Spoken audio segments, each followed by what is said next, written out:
আজকে আমি আপনাদেরকে দেখাবো আমার ড্রাগন গাছ কীভাবে দিন দিন বড় হচ্ছে এবং ড্রাগন গাছে কিছু কিছু জায়গায় ফুল এসে পড়ছে। এই যে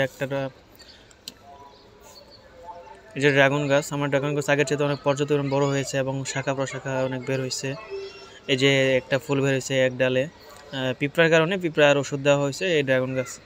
অতিরিক্ত পিঁপড়া ধরার কারণে ফুলের পাশাপাশি যে পিঁপড়া আমার ওষুধ দেওয়া হয়েছে, তাতে ফুলের কোনো ক্ষতি হবে না এবং আমার গাছ পর্যাপ্ত সবুজ এবং পুষ্টি ভরপুর।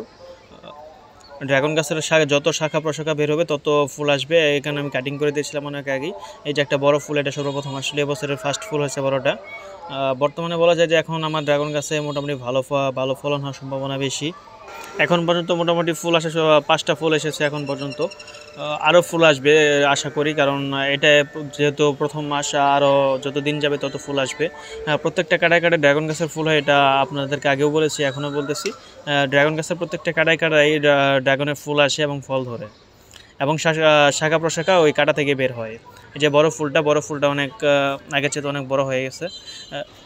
আশা করি এবছর ভালো ফলন হবে এবং কি বলা যায় যে প্রত্যেকটা ডালে ডালে 4টা 5টা করে ফল আসবে আশা করি, কারণ যেহেতু এবার কাটিং বেশি সেই কারণে ফুল আসার সম্ভাবনা বেশি। এই যে একটা বড় ফুলটা, সবচেয়ে বড় ফুল, এটি সর্বপ্রথম ফুল আসে এবছরের সর্বপ্রথম ফুল হলো এটাই সবচেয়ে বড়, আর বাদবাকিগুলো সবই ছোট ছোট।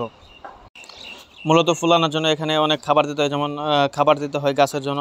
এবছর ভালো ফলন হবে আশা করি। এই যে এই দুইটা ফুল এই যে কিছুদিনের ভিতরে বের হয়েছে, আস্তে আস্তে বড় হবে এবং ছত্রাকনাশক এই সময় অনেক খেয়াল রাখতে হবে যেন ছত্রাক না ধরে। ছত্রাক ধরার ফলে ফুল নষ্ট হয়ে যাওয়ার সম্ভাবনা বেশি থাকে, সেদিকে খেয়াল রাখতে হবে এবং গাছের কাটিং যেন না হয় বা নতুন যেন ডালপালা না হয় সেদিকেও খেয়াল রাখতে হবে। নতুন ডালপালা হলে গাছকে কেটে দিতে হবে, কারণ ড্রাগন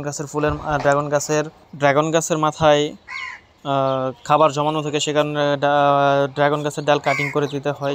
এখানে প্রত্যেকটা ডালে আমি কাটিং করে ফেলে দিয়েছি। এই কারণে আমার ফুল আনতে খুব সহায়তা করবে এবং ফুল খুব দ্রুত ফাস্ট পাকে আসবে। ড্রাগন গাছ খেয়াল রাখতে হবে যেন ড্রাগন গাছ সবসময় সবুজ থাকে, যে আমার এগুলো সবুজ এবং কিছু কিছু ডালপালা হলুদ হয়ে যেতে। হলুদ হওয়ার কারণ হলো অতিরিক্ত পানি দেওয়ার কারণে ড্রাগন গাছ হলুদ হয়ে যায়। আঙুর গাছ আমার আগের চোদ্দনের ডালপালা বেরোচ্ছে, এর ফলে এবার ভালো ফলন হওয়ার সম্ভাবনা বেশি। যে আমার আঙুর গাছ আগে তো প্রত্যেক ভিডিও দেখেছি ছোটো ছোটো, এখন ডালপালা নিয়েছি অনেক ঘন বসতির ডালপালা নিয়েছি।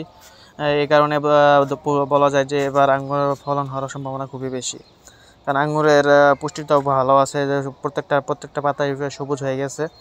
সে কারণে বলা যেত এর পরের বছর হয়তো আমি ভালো একটা ফলন পাবো আশা করি, কারণ এটা প্রায় ভালো ফলন হয়, উচ্চ ফলনশীল আঙুরের চারা এটা।